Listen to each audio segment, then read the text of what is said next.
brings us to the lakeshore, where earlier this month the Haven Township Fire and Rescue did something that it has never done before in its 76-year history, and that's protect the community with an all-female crew. We are here at the Haven Township Fire Station with the real stars of the show. Before we get any further, why don't you introduce yourselves? I'm Angela Headley. I'm a firefighter EMT here at Haven Township.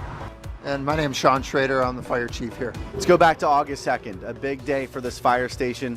What happened? It was actually a pretty normal, routine day. We had 2 females on shift as a crew that day.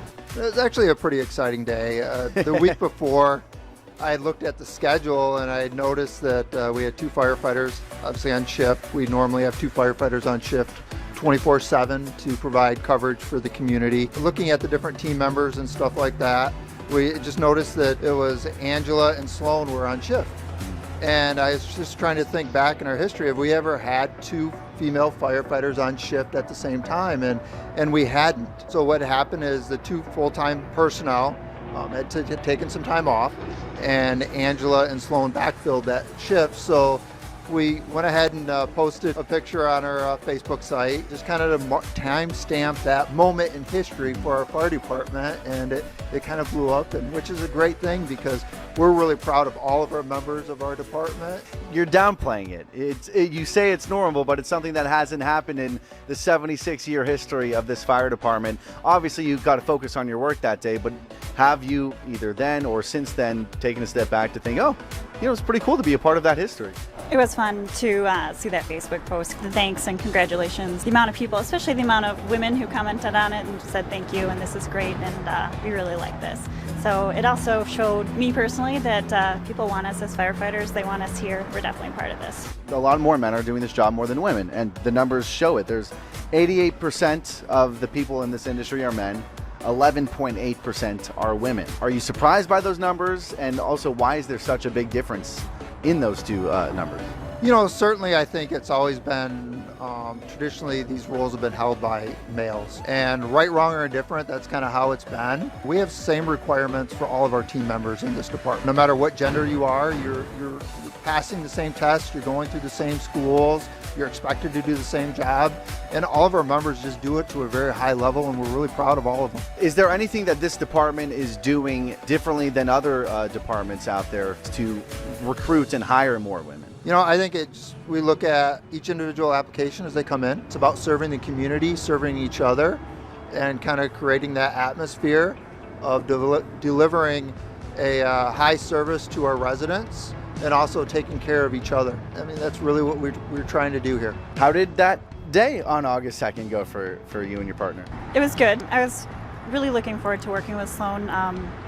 I trust her skills. I know she's a reliable partner, and we work well together. So for me, it was just a good opportunity to have a good partner. It was a good day. What is it about being a firefighter and being in this industry that interests you, and hopefully in the future some more women in the field?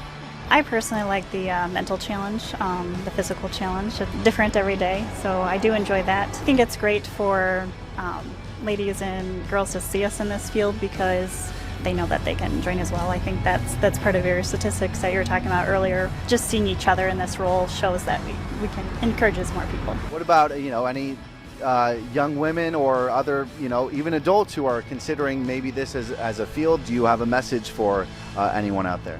You know, I'll field that one. Sure.